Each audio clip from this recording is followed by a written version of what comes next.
My mother was a theatre artist, and both my parents were working with Professor Sarath Chandra in the University of Peradeniya, and actually my mother was an ardent, passionate woman on art, theatre especially, and my father was also a very ardent fan of all theatre. So naturally it was in the environment in our house, so I couldn't escape it. And my mother, she studied, she went all over the world to study about how to do theatre for children. She was especially interested in presenting theatre for children, and she did a study on that, and then she came and formed her own theatre group, and then she started producing theatre for children. In 1980 she formed this institution called Playhouse for Children and Youth, which is affiliated to an international body called ACITAGE, that is producing plays for children and youth. Since 1980 we have been doing a lot of work through this, which is called now Somalatha Subasinghe Playhouse Kotte. So she has produced so many plays, etc. I was involved, I was acting in those. Then gradually I got into other people's, other veteran directors' plays like Dharmasiri Bandaranayake, Sugathapal De Silva, K.B. Hera, Kemadasa, Master, so many theatre productions. Movies and teledrama both, the first opportunity for me was given by Asoka Handagama. Then I was given the opportunity by Vimukti Jayasundara, Prasanna Vitanage, Satyajit Maitipe, Rohan Pereira, so many, Sanjeeva Pushpakumara, Bennett Ratnayaka. I'm sorry if I didn't mention the other names, but gradually then also I also studied theatre, and I did a master's in drama and theatre, and also I was very much interested in studying acting on my own as well as participating in international workshops, etc. Then I started teaching in universities as a visiting lecturer. Now I have my own actor training course done every year.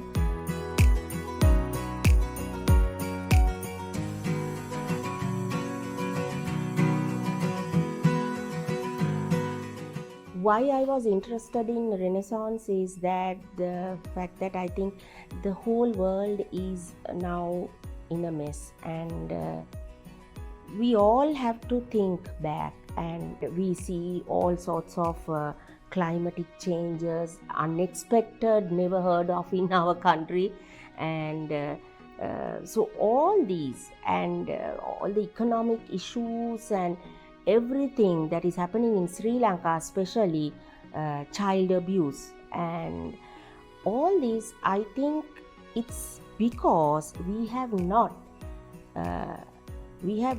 stopped and looked back, and we have not observed what we have done, whether what we are doing is correct. I thought through theatre we could do a lot by educating children. Maybe everybody is trying to achieve some kind of a goal. It's okay, you have to have a goal, you have to have a focus, but on the way you must just stop a little and see whether you are really being humane. We thought we can teach children something like this, how to love the environment. We can't live in this world without being concerned about the environment, especially. That is why I'm really interested in this, to teach our children, first of all, not to be a doctor, not to be an engineer, not to be an accountant, but to be a human being.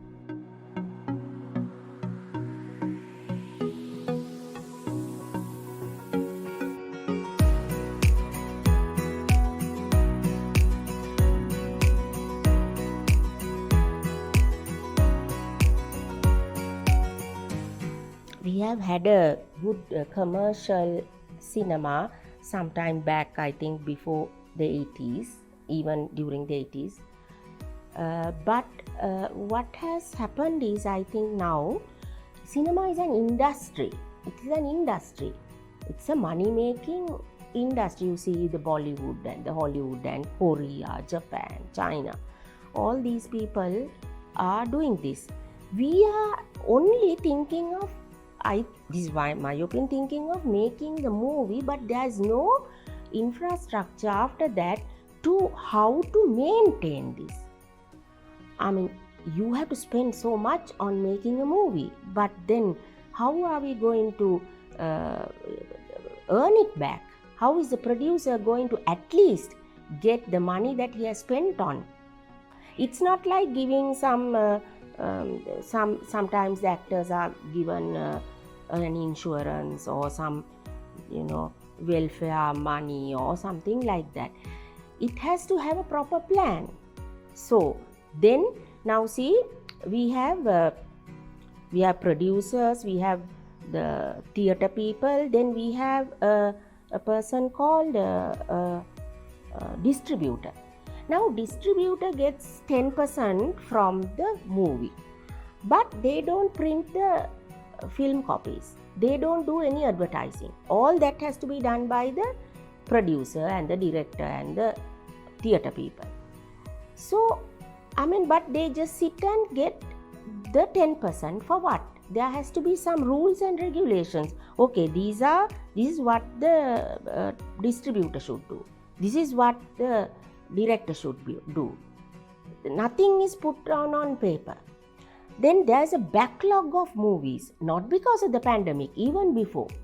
You need the theatre, you need the cinema, you need the television, you need novels, all these things to make people aware of life.